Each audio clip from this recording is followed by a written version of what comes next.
இன்றைக்கி வரலக்ஷ்மி நோன்பு. நான் கலசம் இல்லாமல் வீட்டிலே பூஜை ரூம்லே வந்து வரலக்ஷ்மி நோன்பு கொண்டாடியிருக்கேன். அதை உங்களோட ஷேர் பண்ணிக்கிறேன். வரலக்ஷ்மி நோன்புன்றது நவராத்திரி கொலு மாதிரி ஒரு வருஷம் பண்ணால் தொடர்ந்து பண்ணிக்கிட்டே இருக்கணும், இப்படி பண்ணணும் அப்படி பண்ணணுன்ற எந்த கட்டாயமும் இல்லைங்க. லக்ஷ்மி தேவிக்கு நம்மக்கிட்ட இருக்கிற எந்த பொருளை வச்சு எவ்வளோ எளிமையாக வேணாலும் நம்ம வரலக்ஷ்மி நோன்பு கொண்டாடலாம். நான் வந்து இந்த மாதிரி வீட்டில் எங்கிட்ட இருக்கிற பொருட்களை வச்சு ரொம்ப எளிமையாக இந்த பூஜை பண்ணியிருக்கேன். வாங்க பார்க்கலாம்.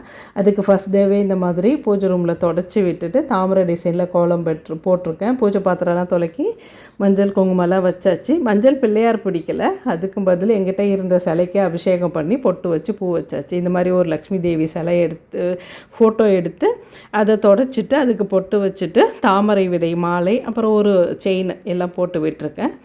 இப்போது சொம்பில் வந்து இதுக்கு மேலே வந்து காயின்ஸும் ஒரு அம்மன் சிலையும் தான் வைக்க போகிறேன்.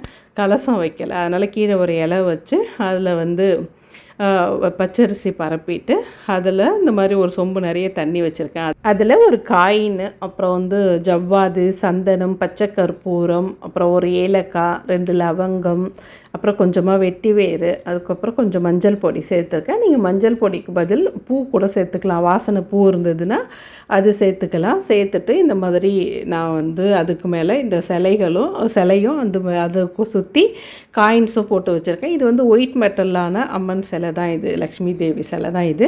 நான் ஃபஸ்ட்டு வரலக்ஷ்மி நோன்பு பண்ணுறதுக்கு முன்னாடி இது லக்ஷ்மி பூஜை பண்ணிகிட்டு இருந்தேன்.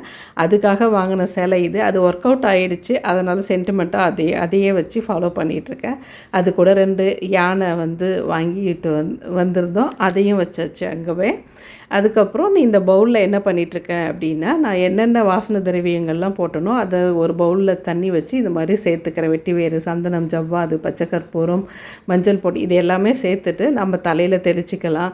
அதுக்கப்புறம் கையில் தடவிக்கலாம். அப்புறம் அங்கங்கே தெளித்து விட்டுறிங்கன்னா வீடே கமகமன்னு வாசனையாக இருக்கும். இப்போ மஞ்சள் பிள்ளையார் நான் வந்து வைக்கலை, ஏன்னா விநாயகர் சிலை இருந்தது, அதுக்கே அபிஷேகம் பண்ணி பூ போட்டெல்லாம் வச்சு ரெடி பண்ணியாச்சு. இப்போ லக்ஷ்மி ஃபோட்டோ எடுத்து அதை தொடச்சிட்டு பொட்டு வச்சு பூவெல்லாம் வச்சுட்டு தாமரை விதை மாலை இருந்தது, அதுவும் ஒரு செயினும் போட்டு விட்டுருக்கேன். கேசரி பண்ணியிருந்தேன். அது கூட ஒரு ஜாக்கெட் பெட்டு, சாரீலாம் நான் எடுக்கலை, ஒரு ஜாக்கெட் பெட்டு, வளையல், மஞ்சள், அப்புறம் கொஞ்சம் பைசா, அப்புறம் தாலி சரடு இதெல்லாம் வச்சுருக்கேன்.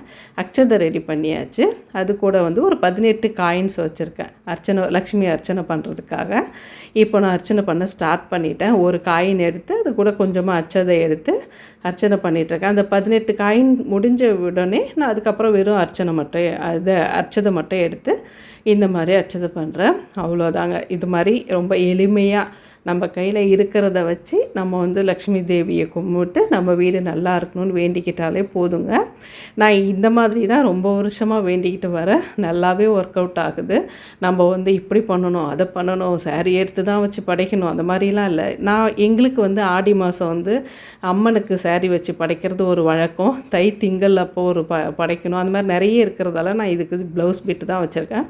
ஃபைனலாக நான் வந்து 108 அர்ச்சனை பண்ணி இந்த மாதிரி கற்பூர ஆரத்தி காமிச்சு பூஜையை நிறைவேற்றியாச்சு. அனைவருக்கும் இனிய வரலக்ஷ்மி நோன்பு நல்வாழ்த்துக்கள். தேங்க்ஸ் ஃபார் வாட்சிங். இந்த வீடியோ பிடிச்சிருந்தா சப்ஸ்கிரைப் பண்ணுங்கள், லைக் பண்ணுங்கள்.